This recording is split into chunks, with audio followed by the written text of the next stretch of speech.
What's up guys, my name is Josh, and something I've been wanting to do on the channel for a long time is start including gaming mouse reviews, and that's exactly what this is. So now that that short and sweet introduction is over with, let's go ahead and get into the build and comfort of the Zowie EC2-A. Now, a quick thing to note about this little guy is that this is going to be the exact same information that is available on the EC1-A, the only difference being the size. So speaking of size and measurements, the EC2-A is going to be on your right, the EC1-A is going to be on your left. You can see a little bit of the size differences. For comparison's sake, I wear a large size glove, but as you can see, my fingers are not super long and not super thick, so I have a pretty average size hand for a large. Now, personally, being a claw grip myself, I prefer the actual size of the EC2-A. I like the smaller stature. I also like the lighter weight that's offered by the EC2-A. Now, regarding the buttons that are offered on this is a really simple gaming mouse. It's just right button, left button, middle scroll wheel, as well as a middle click, and then your thumb button 4 and 5 or forward and back. It's in a very safe shape, and there doesn't seem to be any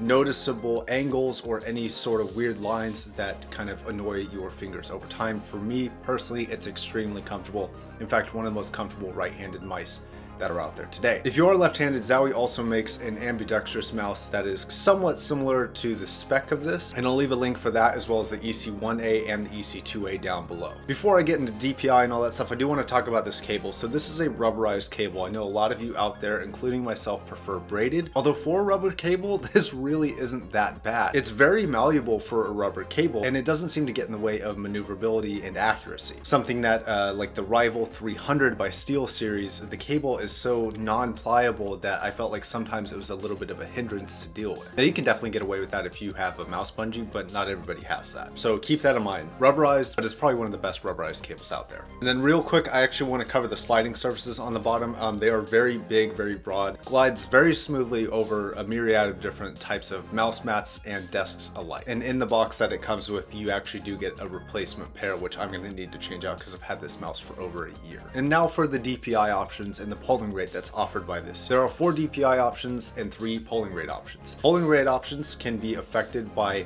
unplugging the mouse, clicking various buttons, and then plugging the mouse back in. You have options of 125, 500, and 1000. I personally keep it at 500 for whatever reason. For accuracy's sake, that just seems to work out the best for me. But that's all personal. That's up to you, just explaining my experience. And then for DPI, it's changed by this button at the bottom. You have 400, 800, 1600, and 3200. On most mice, I prefer 800. On this particular mouse, because it's so lightweight, so maneuverable, and so accurate, I prefer 400. So overall, not including reliability, it is a very safe, very comfortable, and very accurate shape.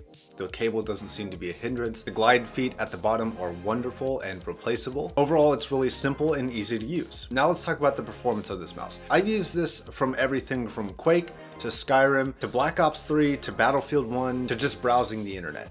And for gaming, it is absolutely wonderful, except for a couple caveats with the scroll wheel. The scroll steps are not very distinct, and sometimes they don't register at all, and sometimes they actually double register. So with one click, it actually registers as 2 clicks forward or backward, and that can be kind of annoying, especially in the heat of a game. And because the scroll wheel is actually not that comfortable or accurate to use, I felt for excessive video editing and media browsing, it was not ideal. I felt like the infinite scroll wheel that is offered by either the G502 or the G900 is infinitely more valuable. So far for accuracy, I don't know what it is about this mouse, but I am extremely accurate. It's probably one of, if not the most accurate mouse I have tried to date. Now, that being said, it's not the best overall experience, but if I was going to play competitively, that is one of only 2 mice that I would actually probably pick from if I really needed to win. Now, this is just my experience, and there are a lot of people who have similar experiences, but I also want to talk about a bad experience and wrap that into the conclusion for this mouse. So far, everything about this mouse has been great except for the scroll wheel. The scroll wheel has caused me a few problems with both the actual scroll click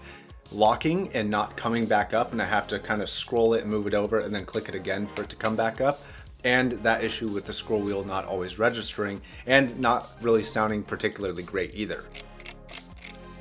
So for reliability in the heat of the moment, it's not always there for you, which kind of sucks. I've also seen a lot of complaints online in terms of reviews talking about build quality issues, quality control issues, and reliability issues. But factoring in the amazing, just pure raw performance that this can offer, but also calculating for that that kind of problematic tendency that these tend to have, I'm going to give this an overall score of an 8 out of 10. It's extremely comfortable, it's extremely accurate, but it is not always reliable. But I feel like reliability and practicality and having something that is always there no matter what is a huge part of owning a good gaming mouse. All right guys, that's gonna wrap it up. My name is Josh. Thank you very much for watching. If you like what I do in this channel, please consider supporting me on Patreon. Now let me know what you guys think about this, if you have it, or if you have another mouse that you prefer and why. I wanna know what you think in the comment section down below. And you'll find links to not only the EC2 and 1A down below, but also all of my recommended gaming keyboards, mice, and headphones. All right guys, until the next video, my name is Josh. Thank you very much for watching, and I will catch you guys in the next one.